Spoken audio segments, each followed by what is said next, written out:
പ്രിയ, ഞാൻ നിന്റെ അടുത്ത് പിന്നെയും പറയാം, നമ്മുടെ ഇടയിലോട്ട് മൂന്നാമതൊരാളെ കൊണ്ടുവരില്ല, അതൊരു വലിയ വിഷയമാവും. എടോ എടോ തന്റെ ഇഷ്ടം കേൾക്കാനും അല്ലെങ്കിൽ തന്റെ അഭിപ്രായങ്ങൾ പറയാനും കേൾക്കാനൊക്കെ ഞാനില്ലേ, പിന്നെ എന്തിനാ താൻ വേറൊരാളെ ഡിപ്പെൻഡ് ചെയ്യുന്നത്? നമ്മുടെ റിലേഷനിലോട്ട് മൂന്നാമതൊരാൾ വന്നു കഴിഞ്ഞാൽ അത് തീർന്നു അവിടെ. തനതൊന്നും മനസ്സിലാക്ക്. ചിലപ്പോൾ പുറത്ത് നിൽക്കുന്ന അയാൾക്ക് മനസ്സിലാവില്ല നമ്മുടെ ഡെപ്ത് എങ്ങനെയാണ്. നമ്മുടെ റിലേഷന്റെ സീരിയസ്നെസ് തനിക്കേ മനസ്സിലാക്കുള്ളൂ. എടോ, അവന്റെ സൗകര്യപ്രകാരമല്ലേ താനിപ്പോ എന്നെ കാണാൻ വരുന്നു പോലും. അവന്റെ കൂടെ പോകാൻ ടൈം കിട്ടിയില്ലേ താൻ എന്റെ കൂടെ വരുന്നുള്ളൂ.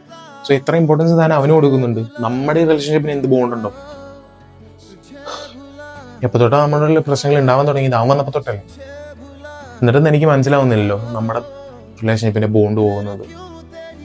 എടോ, മൂന്നാമതൊരാൾ വന്ന് കയറി പോയ റിലേഷൻഷിപ്പ് നമ്മുടെ ഫ്രണ്ട്സിന്റെ അടുത്ത് തന്നെയല്ലേ. തനിക്ക് അത് ഒരു എക്സാമ്പിളായിട്ട് എടുക്കാൻ പാടില്ല. ഇത്രയും കണ്ടിട്ട് തനിക്കത് പഠിക്കണമെങ്കിൽ താൻ ഉപയോഗിച്ച് തന്നെ അറിയും.